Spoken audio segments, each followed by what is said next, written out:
هل تعلم أن حراس الكوكب تمكنوا من هزيمة أومني مان؟ لكن ليس في المسلسل.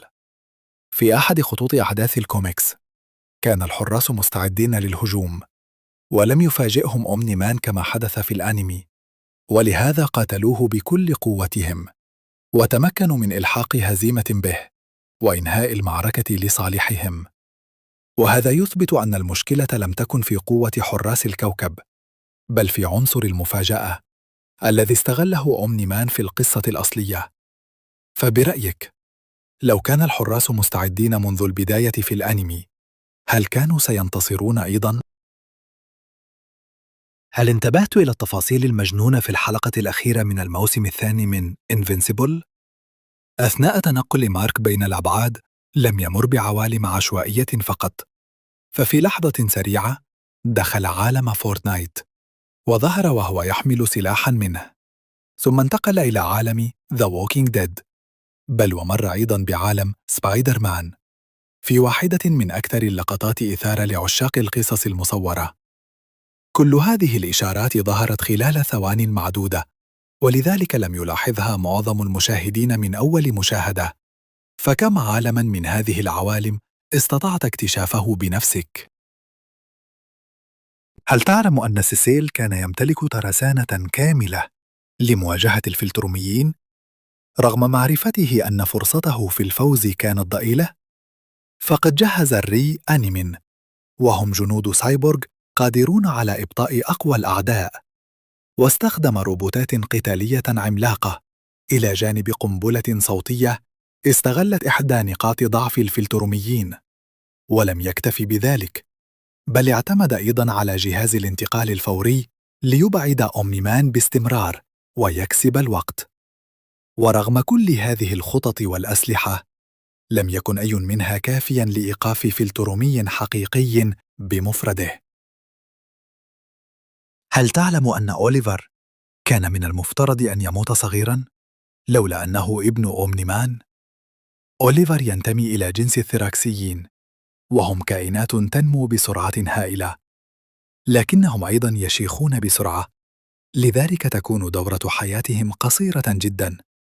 لكن لأن والده هو أومني مان، فقد ورث جينات الفلتروميين القوية. هذه الجينات أبطأت معدل شيخوخته بشكل كبير، ومنحته عمراً أطول بكثير مما كان سيعيشه لو كان ثراكسياً كاملاً. فهل تعتقد أن أوليفر سيصل يوماً إلى عمر الفلتروميين؟ أم أن نصفه الثراكسي سيظل يؤثر عليه؟ هل تعلم لماذا يعتبر ثراغ أخطر قائد في عالم Invincible؟ السبب ليس قوته فقط، بل طريقته في القيادة. فعلى عكس معظم الفلتروميين، كان ثراغ هادئاً، لا يتخذ قراراته بدافع الغضب، بل يحسب كل خطوة بعناية، وكان يفرض النظام والانضباط على إمبراطوريته، ويضع مصلحة الفلتروميين فوق أي شيء، حتى لو اضطر للتضحية بأقرب أتباعه. لهذا لم يكن مجرد أقوى محارب، بل القائد الذي استطاع الحفاظ على بقايا الإمبراطورية الفلترومية لسنوات. فبرأيك، هل كان ثراغ أعظم قائد في عالم Invincible، أم أن قوته هي التي فرضت هيبته؟ هل تعلم أن أخطر شخصية في عالم انفنسبل قد لا تكون أومني مان ولا حتى ثراغ؟ إنه سبيس ريسر، المحارب الذي يمتلك واحدا من أخطر الأسلحة في الكون. فسلاحه يطلق طلقة قادرة على اختراق أي شيء تقريبا، حتى أقوى الكائنات، وقد لعب دورا حاسما في مواجهة أقوى الفلتروميين. والأغرب من ذلك أن هذا السلاح لا يستطيع استخدامه بكفاءته إلا سبيس ريسر نفسه، لأنه الوحيد الذي يمتلك المهارة والخبرة اللازمة للتحكم به. فبرأيك، هل سبيس ريسر أخطر من أقوى الفلتروميين، أم أن قوته تعتمد فقط على سلاحه؟ هل تعلم أن إيمورتل في مسلسل Invincible مستوحى جزئياً من الرئيس الأمريكي إبراهام لينكولن؟ قد يبدو الأمر غريباً، لكن إيمورتل عاش لقرون طويلة، وتظهر القصة أنه تنكر في هويات تاريخية مختلفة عبر الزمن. ومن بين تلك الهويات كان أبراهام لينكولن نفسه، وهو ما يفسر الشبه الكبير في ملامحه ولحيته الشهيرة. وهذا يعني أن أحد أشهر رؤساء الولايات المتحدة في عالم إنفينسيبل كان في الحقيقة بطلاً خارقاً خالداً. فهل لاحظت هذا التفصيل قبل؟